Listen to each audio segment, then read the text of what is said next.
Resonance से मैं Devesh Gupta, faculty history. अभी हम लोग इस वीडियो में, इस स्लाइड में जो डिस्कस करने जा रहे हैं, चैप्टर नंबर 4 को डिस्कस कर रहे हैं। चैप्टर नंबर 4 एनसीईआरटी की बुक क्लास 12th हिस्ट्री पर बेस्ड। तो जो क्लास 12th की हिस्ट्री की बुक है, उसका जो चैप्टर नंबर 4 है, वो हम लोग यहां पर डिस्कस कर रहे हैं।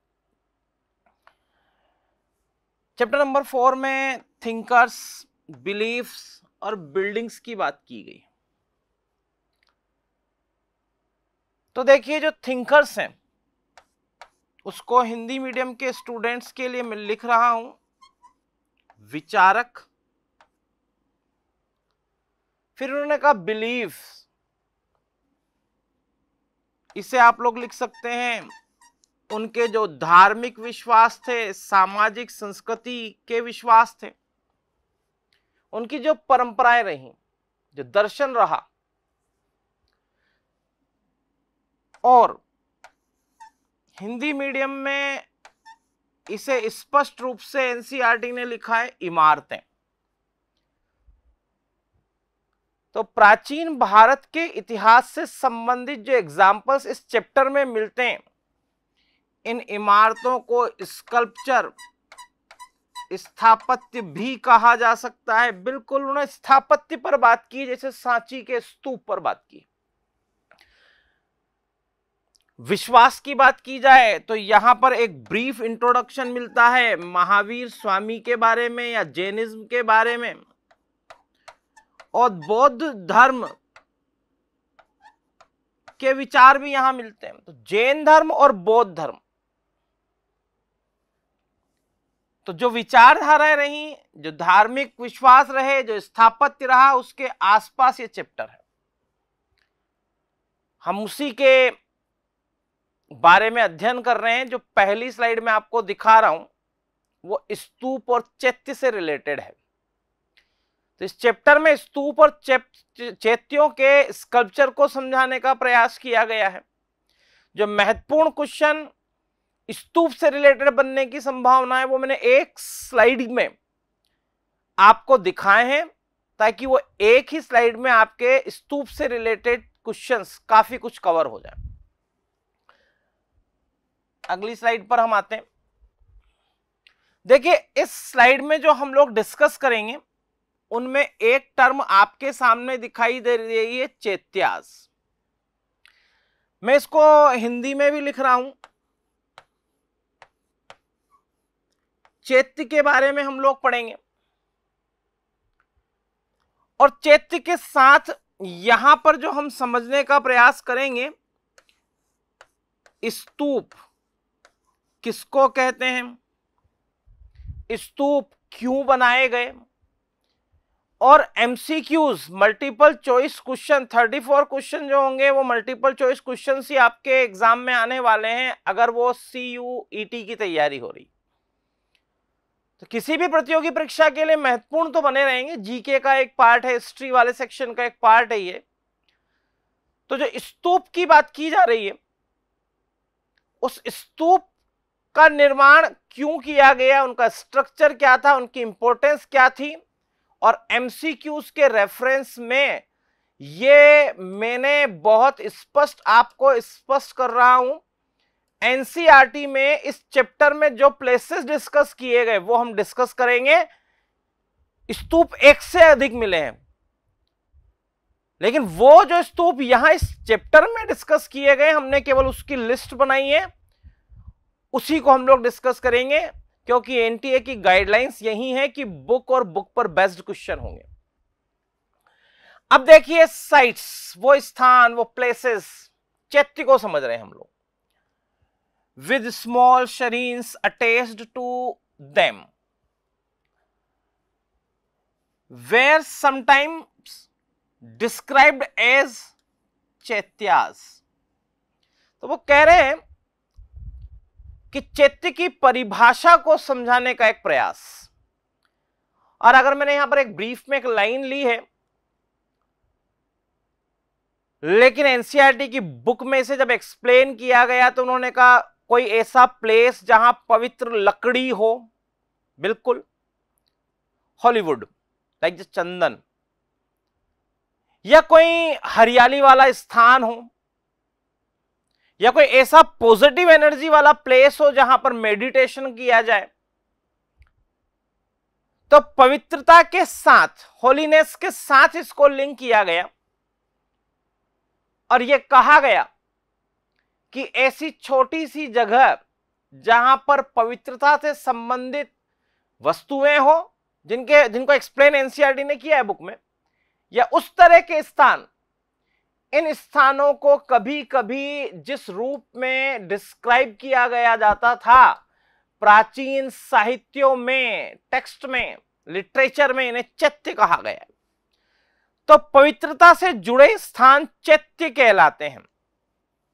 अब देखिएगा, जहां पर एनसीईआरटी में चैत्य को समझाया जा रहा है, उसी पैराग्राफ में कुछ क्वेश्चंस वो और डिस्कस करते हैं और उनमें कहीं ना कहीं बुद्ध से संबंधित, तो वो बुद्ध से संबंधित विषयों की चर्चा करते हैं।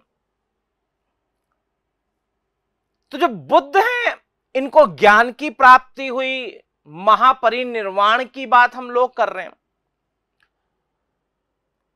अब देखिए, मैं अभी इन 4 पॉइंट्स को डिस्कस करने जा रहा हूं, तो मैं आपको यहां पर एक विशेष जानकारी दे रहा हूं। जैन धर्म,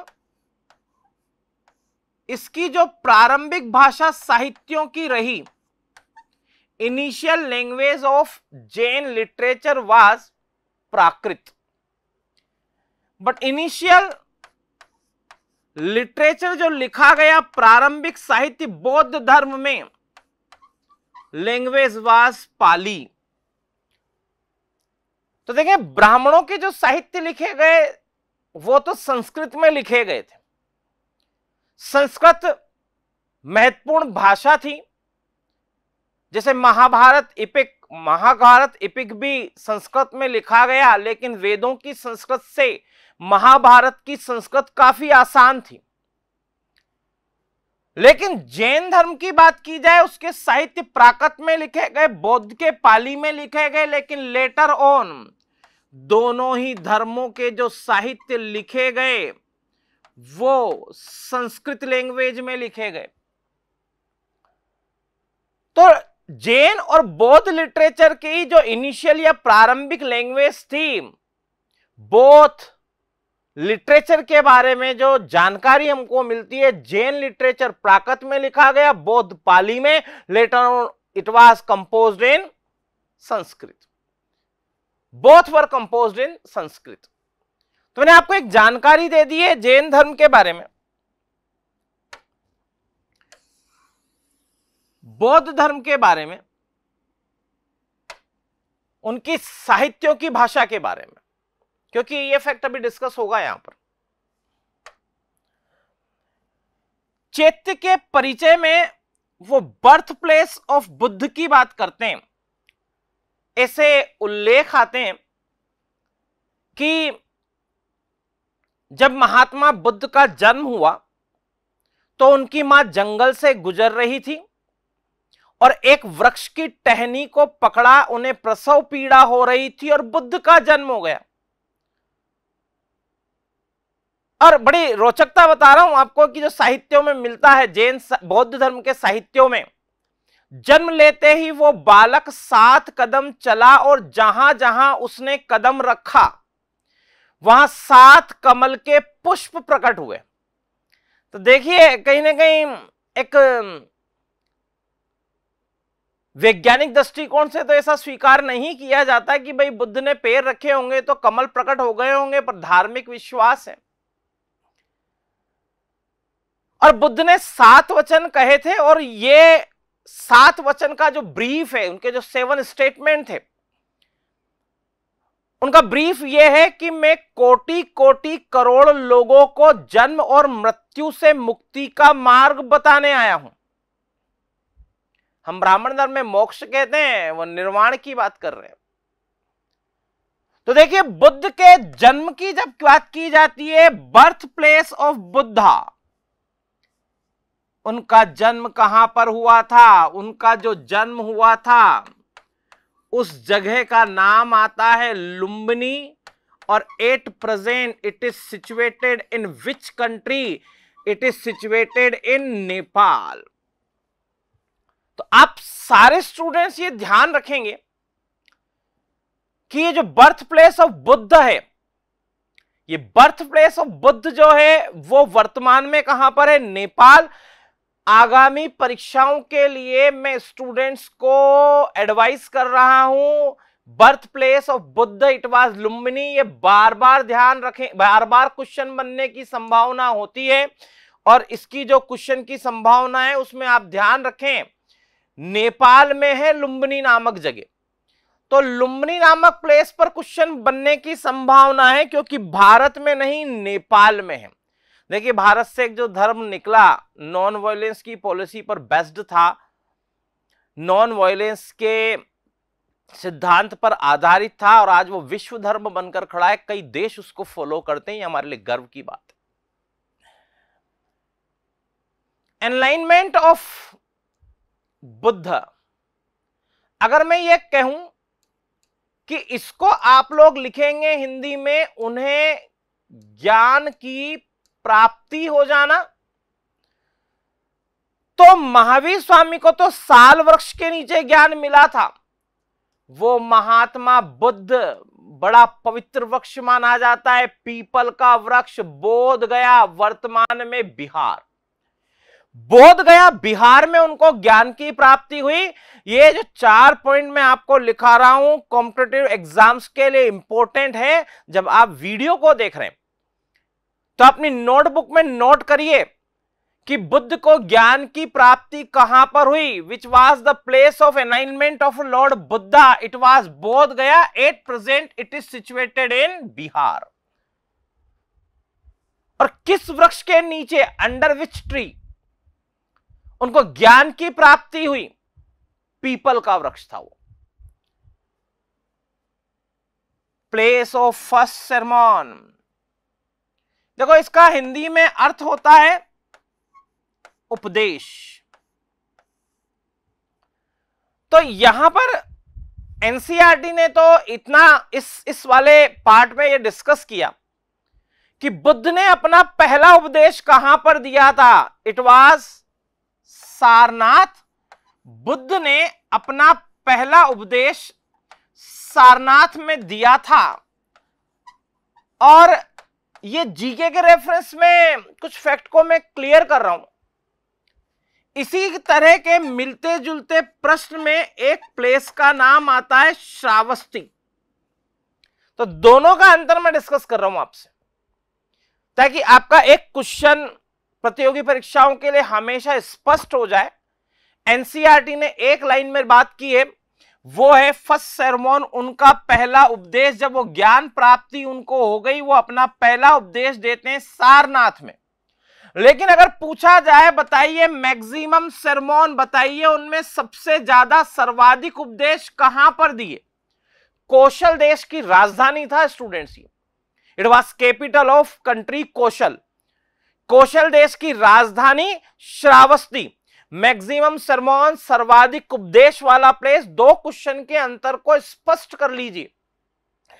first sermon of lord Buddha, उनका पहला उपदेश कहां दिया गया? सारनाथ में। क्वेश्चन पूछे अगर, बताइए मैक्सिमम सर्वाधिक उपदेश बुद्ध ने किस प्लेस पर दिए? It was Shravasti, and Shravasti was capital of country Kaushal.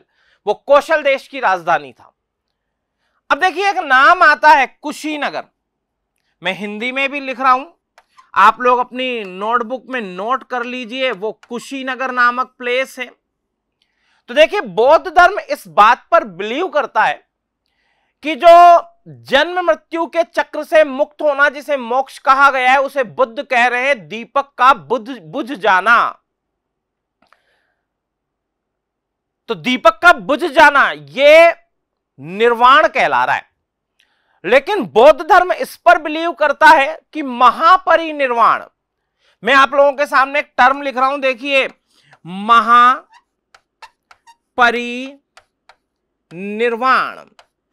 वो जो महापरिनिर्वाण है वो केवल एक ही को मिला है और वो बुद्ध को मिला है, अन्य किसी को महापरिनिर्वाण मिलना संभव नहीं है। आपको मुझे निर्वाण तो मिल सकता है लेकिन महापरिनिर्वाण केवल बुद्ध को मिला। वो जो महापरिनिर्वाण है, अगर इसमें इस टर्म को मैं एक्सप्लेन करूं निर्वाण, तो इसका मीन होता है दीपक का बुझ जाना। तो सामान्य शब्दों में कहते हैं हम लोग बुद्ध की मृत्यु, डेथ ऑफ बुद्ध, लेकिन बौद्ध धर्म कह रहा है उनको तो महापरिनिर्वाण मिला था। आपको किसी भी हिस्ट्री की बुक में यह टर्म मिल जाएगी, place of Mahaparinirvan of lord Buddha, it was Kushinagar. लेकिन एनसीईआरटी क्लास 12 की बुक में इसे लिखा है निब्बाना। और अगर निर्वाण ये सही टर्म है लेकिन बुक ने लिखा है निब्बाना, तो मैंने आप लोगों को स्टूडेंट्स अभी क्लियर किया था, बौद्ध साहित्यों की प्रारंभिक भाषा पाली थी, बाद में यह संस्कृत होगी। तो जिसे आप निर्वाण कह रहे हैं पाली लैंग्वेज में, वो है निब्बाना।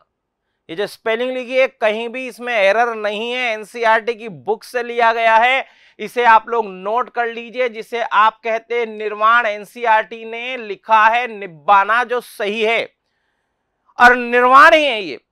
इसका प्लेस कौन सा था? कुशीनगर। तो अभी हम लोग बहुत अच्छे फैक्ट डिस्कस कर चुके हैं और मुझे उम्मीद है आपको इससे प्रतियोगी परीक्षा में सफलता का आधार आपका बन जाएगा।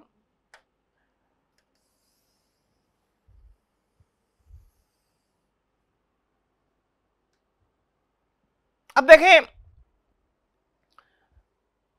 चैत्य तो वो प्लेस है जहां पवित्र वस्तुओं से संबंधित स्थानों उन्हें चैत्य कहा गया, लेकिन स्तूप, जब स्तूप की बात की जा रही है, मैं स्टूडेंट्स की आसानी के लिए लिखता हूं स्तूप। मैं डायग्राम बना रहा हूं, फॉर एग्जांपल सांची का स्तूप। सांची में जो स्तूप है, मैं देखिए यहां पर एक्सप्लेन कर रहा हूं, ये यहां किस प्लेस पर मिला है? मध्य प्रदेश। तो इस चैप्टर के नाम में लास्ट में दिया गया इमारत स्कल्पचर पर बात की जा रही है। स्तूप क्या है? Relics of the Buddha such as his bodily remains, उनके शरीर के अवशेष। फॉर एग्जाम्पल के लिए अगर मैं कह दूं बुद्ध की अस्थियां, objects used by him were buried there. Object उनके द्वारा उपयोग में लाई गई वस्तुएं। तो अगर मान लीजिए बुद्ध की जो अस्थियां हैं या उनके द्वारा प्रयोग में लाई गई वस्तुओं के ऊपर ईंटों का स्ट्रक्चर बना दिया जाना, ये जो ईंटों का स्ट्रक्चर बनाया जाता था, जो सामान्यतः एक माउंट पर होता था, जो सामान्यतः एक टीले पर होता था, उसी को क्या कह देते थे? स्तूप। तो चैत्य और स्तूप दोनों के डिफरेंस को मैंने क्लियर किया। ये माउंट पर एक टीले पर होता था, इसके ऊपर एक ईंटों का स्ट्रक्चर डेवलप कर दिया जाता था। और स्तूप में क्या होता था? बुद्ध के शरीर के अवशेष और उनके द्वारा उपयोग में लाई गई वस्तुओं को वहां पर रख दिया जाता था और उनके ऊपर ईंटों का स्ट्रक्चर डेवलप कर दिया जाता था। देखो, ऐसी जानकारी मिलती है कि बुद्ध की मृत्यु के बाद मल्लों ने उनके शरीर का दाह संस्कार किया, और कुछ जानकारियां कहती है ना, उनके शरीर को 80 भागों में बांट दिया गया और प्रत्येक पर स्तूप बना दिया गया। ऐसी तक जानकारी मिली है कि जो Ashok the great Maurya emperor more than 80,000 80,000 से ज्यादा स्तूप उसने बनवाए थे। वो जो भी सत्य रहा हो, लेकिन स्तूपों का नाम हमें लिटरेचर में बार बार मिलता है। देखिए, These were mounds known as stupas. वो टीले इस तरह के जहां बुद्ध के अवशेष रखे हो स्तूप कहला रहे हैं। According Ashokavadana, Ashoka ordered the construction of stupas. अब देखिए, एनसीईआरटी में तो इतना ही लिखा है कि भाई अशोकावदान ये सोर्स है हमारे लिए, ये लिटरेचर एक ऐसा सोर्स है जिसमें अशोक ने जो स्तूप बनवाए उनकी जानकारी हमको मिलती है। लेकिन मैंने एक रोचक तथ्य से आपको याद करवा दिया, 80,000 से ज्यादा स्तूप बनाने की जानकारी अशोक के द्वारा मिल रही है। हमारे प्राचीन साहित्यों में एक लिटरेचर का नाम है अशोकावदान। तो स्तूपास, स्तूप किस मौर्य एम्परर द्वारा बनवाए गए थे, उसकी जानकारी का स्रोत क्या है? It was Ashokavadana. Hindi medium के स्टूडेंट्स के लिए मैं फिर लिख रहा हूं, अशोकावदान। वो अशोकावदान नामक पुस्तक है जिसके अंदर हमें जानकारी मिली है कि अशोक महान ने स्तूपों का निर्माण करवाया था। अब देखिए नेक्स्ट लाइन, एक स्तूप का नाम आता है सांची का स्तूप। तो हमें जो सांची के स्तूप हैं वहां पर ऐसी पट्टिकाएं भी मिली जिन पर कई लोगों के नाम मिले जिन्होंने डोनेशन दिया था, जिन्होंने फंड दिया था कंस्ट्रक्शन ऑफ स्तूप के लिए। तो अपने नेम को मेमोरेबल बनाने के लिए, यादगार बनाने के लिए उन्होंने नाम लिखवाए। देखो यहां पर आइवरी वर्कर्स, जो लोग हाथी दांत का काम करते हैं ना, हाथी दांत पर कारीगरी करना, हाथी दांत का काम करने वाले कारीगरों ने हु फाइनेंस्ड, उन्होंने फाइनेंस दिया, फंडिंग की, उन्होंने डोनेशन दिया, दान दिया। Part of one of the gateway at Sanchi.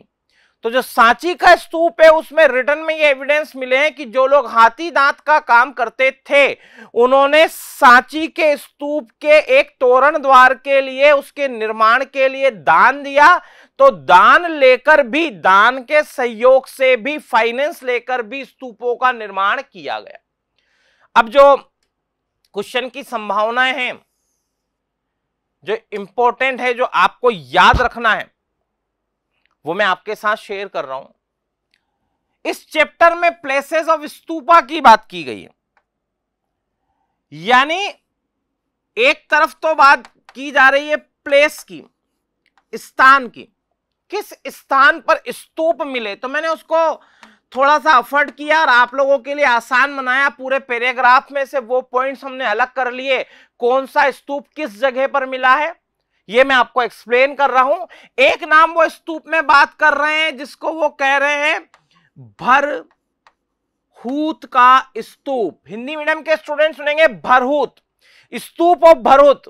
ये भरहूत नामक प्लेस कहां पर है? मध्य प्रदेश में है। भारत का एक राज्य मध्य प्रदेश, वहां पर मिला है भरहूत का स्तूप। सांची का स्तूप इस बुक का मेन बेस है, इमेज शेयर की है उन लोगों ने, ये भी मध्य प्रदेश में मिला। और सारनाथ प्लेस, मैंने आपको कहा कि सारनाथ में उन्होंने अपना फर्स्ट सेरेमोन, यानी उन्होंने अपना प्रथम उपदेश दिया था, और पहला उपदेश देने वाला प्लेस सारनाथ में भी स्तूप मिला है। इस सारनाथ एक प्रेजेंट कहां पर स्थित है? यह उत्तर प्रदेश में स्थित है, और इससे पहले का जो स्तूप है वो सांची मध्य प्रदेश में है। अब देखिए एक नाम आता है, क्या साउथ इंडिया तक इनकी अप्रोच थी? तो देखिए ये तो आता ही है कि बुक्स में मौर्य डायनेस्टी का एम्परर है चंद्रगुप्त मौर्य, वो जैन रिलीजन को, जैन धर्म को अडॉप्ट करता है और स्केप करता है और प्रस्थान कर जाता है श्रवणबेलगोला कर्नाटक।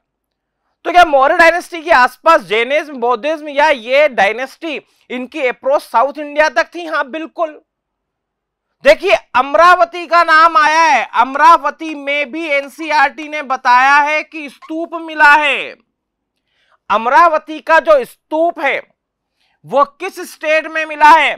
Amravati situated in Andhra Pradesh. आपको याद रखना है, स्टूडेंट्स की लिस्ट बना लीजिए, 1 2 3 4 और ये 5, ये पांचों महत्वपूर्ण अप्रोच है। पेशावर की बात की जा रही है, देखिए मैं यहां नाम लिख रहा हूं, इसे लिख रहे हैं हम लोग पेशावर, और पेशावर के साथ लिखा हुआ है शाहजी की ढेरी। वास्तव में शाहजी की ढेरी एक प्रकार का टीला है, माउंड है। मेरे स्टूडेंट्स सुनेंगे शाहजी की ढेरी वो पेशावर में है, और वर्तमान में पेशावर किस कंट्री में? पाकिस्तान। यहां भी स्तूप मिला। आप सारे स्टूडेंट जिस पॉइंट को मैं बोल रहा हूं ध्यान रखेंगे, आगे के चैप्टर्स में ये डिस्कस होगा। ये जो शाहजी की ढेरी है, ये जो शाहजी की ढेरी है जो पेशावर पाकिस्तान में न केवल स्तूप मिलने के लिए चर्चा में है, बल्कि एक डायनेस्टी के बारे में आप लोग पढ़ेंगे और उसे कहा जाता है कुषाण डायनेस्टी। और वो जो कुषाण डायनेस्टी है इसका एक इंपॉर्टेंट एम्परर था, और इस इंपॉर्टेंट एम्परर का नाम मिलता है कनिष्क, जो कि कुषाण वंश का शासक था। तो कुल मिलाकर कुषाण डायनेस्टी और कनिष्क से रिलेटेड एविडेंस भी अगर कहीं पर मिले हैं तो खुदाई में शाहजी की ढेरी में मिले हैं। अगर मैं आपसे कहूं कि Shahji ki Dheri, mound of Shahji situated in Peshawar, Pakistan, is related to which era? It is related to Kushan era, Kushan dynasty, and it is also related with Stupa, which is related to both the religion. तो देखिए यहां पर 4 question तो MCQ के reference में, 4 से 5 question यहां पर एमसीक्यू रेफरेंस में। तो मल्टीपल चॉइस क्वेश्चन में अगर एक स्लाइड में 8 क्वेश्चन के आसपास हम लोग याद कर चुके हैं तो सक्सेस का बेस बनेगा। आगामी प्रतियोगी परीक्षा के लिए आप सबको बहुत बहुत शुभकामनाएं।